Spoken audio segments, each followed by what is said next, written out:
AG2R La Mondiale vous présente C'est le Nord.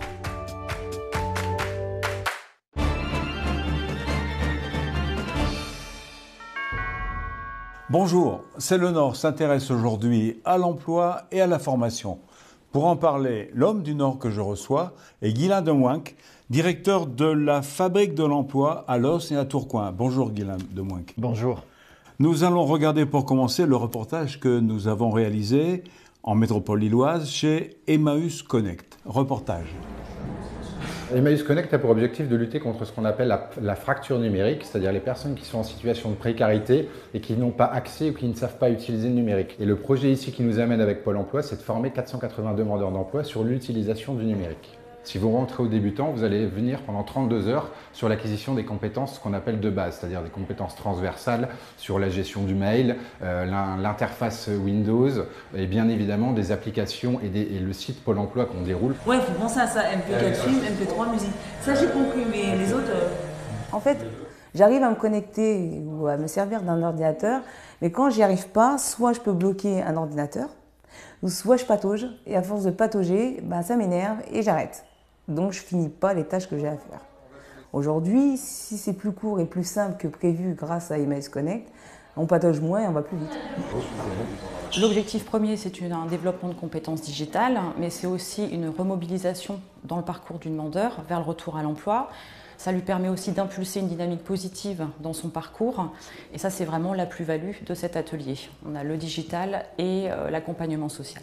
Les ateliers sont ouverts à tout le monde. Il n'y a pas de question de durée d'inscription, d'allocation ou autre. La seule chose, c'est la motivation du demandeur à vouloir apprendre. Au niveau des retours par rapport à l'emploi, notamment, c'est difficilement quantifiable à aujourd'hui, mais on sait que petit à petit, il y a forcément un impact positif. Et là, vous avez le menu, comme d'habitude, comme quand on fait un copier-coller. La dématérialisation en France est de plus en plus importante avec les grands opérateurs publics qui dématérialisent de plus en plus. Et effectivement, à l'horizon 2022, l'objectif, c'est qu'on soit dans une numérisation à 100%, donc il y a un vrai besoin. On estime à peu près à 13 millions le nombre de personnes en France qui ne sont pas en tout cas totalement autonomes sur le numérique. Voilà, c'est aussi un chiffre clé dans le cadre de notre activité. Guylain Demoinck, comme dans le reportage que nous venons de voir, votre structure innove en matière de création d'emplois. Expliquez-nous donc le fonctionnement de la Fabrique de l'Emploi.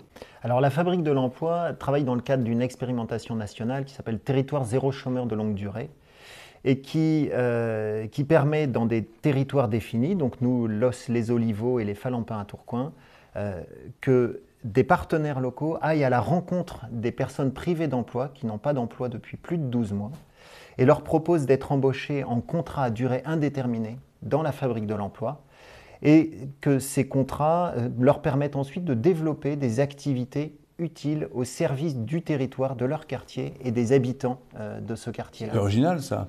L'originalité, elle tient dans une idée qui est là depuis longtemps de ce qu'on dit activer les dépenses passives, c'est-à-dire utiliser le coût de la privation d'emploi, donc les indemnités chômage, le RSA, et donner tous ces fonds-là à la Fabrique de l'Emploi qui peut ainsi payer les salaires plus facilement et embaucher rapidement pour permettre de créer ces activités-là avec les habitants. Et quels sont les métiers que vous pouvez proposer ? Alors les métiers, on a aujourd'hui ouvert un garage solidaire, une épicerie solidaire, des activités de maraîchage urbain, donc faire revenir de la production agricole au cœur des villes, dans des quartiers très urbanisés, des prestations de services aux habitants, ménages, garde d'enfants, qui sont proposées à des personnes aux revenus modestes et qui n'y ont habituellement pas accès pour des questions de coût, alors qu'ils peuvent avoir des besoins de se faire aider et accompagner au domicile. Et combien de personnes avez-vous accompagné cette année? Accompagnez-vous chaque année en moyenne? Aujourd'hui, alors que nous avons commencé à travailler il y a un an, en juillet 2017, nous avons 80 salariés en CDI. Preuve de l'utilité de ce dispositif. Exactement, en tout cas on y croit. Merci Guylain Demoinck. Merci à vous. Et à bientôt dans C'est le Nord.